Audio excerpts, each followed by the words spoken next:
Author and international trainer, Nicholas Hill. Some have said sustain acceleration.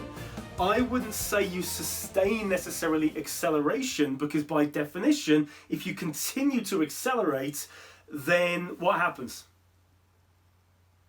Go over the end of the cliff, don't you? You could eventually just go over the cliff.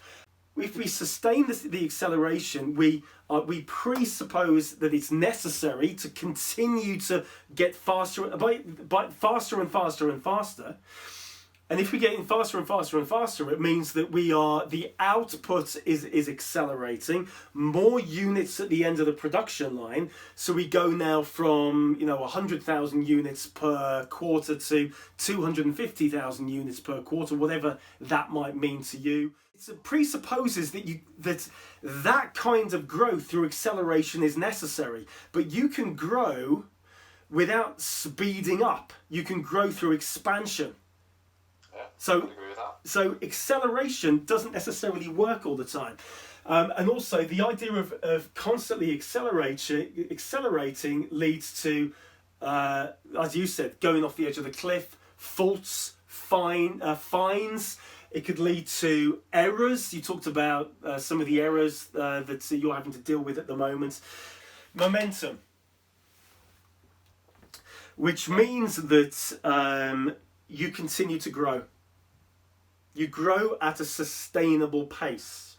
By momentum, it would mean that you have done the acceleration to a point that is sustainable and safe to do so. In order to do all of these other things, where people are empowered and they're visualizing the change, and they are generating the small wins, and the momentum is sustained, you've got to keep it up, which means that you now have to create a new rule book, a set of golden rules, if you will, for the change, which means that we will operate within these parameters, like we said previously, but not necessarily from a financial perspective or an investment perspective, but from an operational perspective now, behavioural perspective. We will do this, but we won't do that,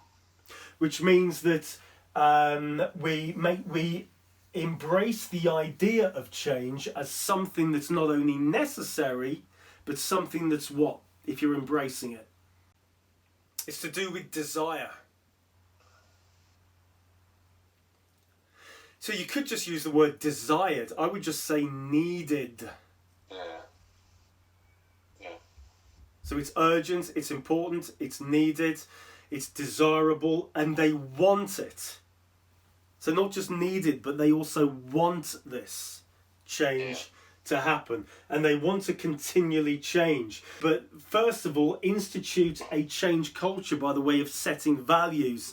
And you could do that by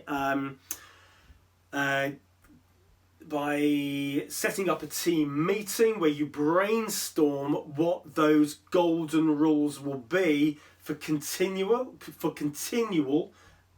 improvement or continual change. But it's getting people to consider continually that the change that you are doing is for two reasons. One, to survive, but the other, to thrive. Necessary but desired. Enroll on this masterclass now to influence your output, growth, change and culture. Enroll now at nicholashill.com or call 0345 678 9900.